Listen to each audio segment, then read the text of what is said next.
కాంగ్రెస్ ప్రభుత్వం పేద ప్రజలకు అండగా ఉంటుందని కాంగ్రెస్ పార్టీ మండల అధ్యక్షులు ఎల్లా బాలరెడ్డి అన్నారు. ముస్తాబాద్ మండల కేంద్రంలో తహసీల్దార్ కార్యాలయం ఆవరణలో మండలంలోని 6 మంది లబ్ధిదారులకు షాదీ ముబారక్ చెక్లను కాంగ్రెస్ పార్టీ మండల అధ్యక్షులు ఎల్లా బాలరెడ్డి చేతుల మీదుగా పంపించేశారు. ఈ సందర్భంగా వారు మాట్లాడుతూ రాష్ట్ర ప్రభుత్వం ఇచ్చిన హామీలను దశల వారీగా నెరవేరుస్తూ ప్రజాపాలన అందిస్తున్నామని తెలిపారు. ఈ కార్యక్రమంలో కాంగ్రెస్ పార్టీ నాయకులు రాజిరెడ్డి, మల్లేశం, ఆంజనేయులు, మిడిదొడ్డి భాను, కొమరయ్య, రెవెన్యూ సిబ్బంది నరేష్ పాల్గొన్నారు.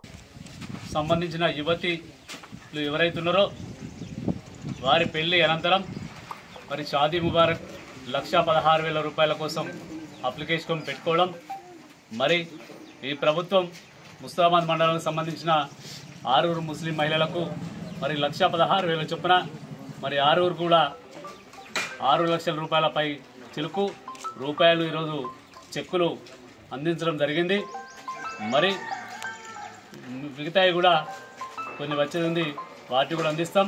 మరి ఈ ప్రభుత్వం రాగానే మరి పేద ప్రజలు ఎవరైతున్నారో వాళ్ళందరి కోసం కూడా కూడు గుడ్డ కోసం ప్రయత్నాలు చేస్తూ ఉన్నాం.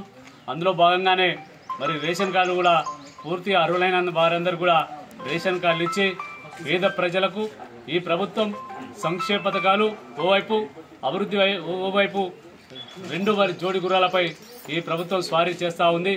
తప్పకుండా ప్రజలకు కావాల్సినటువంటి కనీస వసతులు అన్నీ కూడా నెరవేరుస్తామని చెప్పి మేము తెలియజేస్తా ఉన్నాం.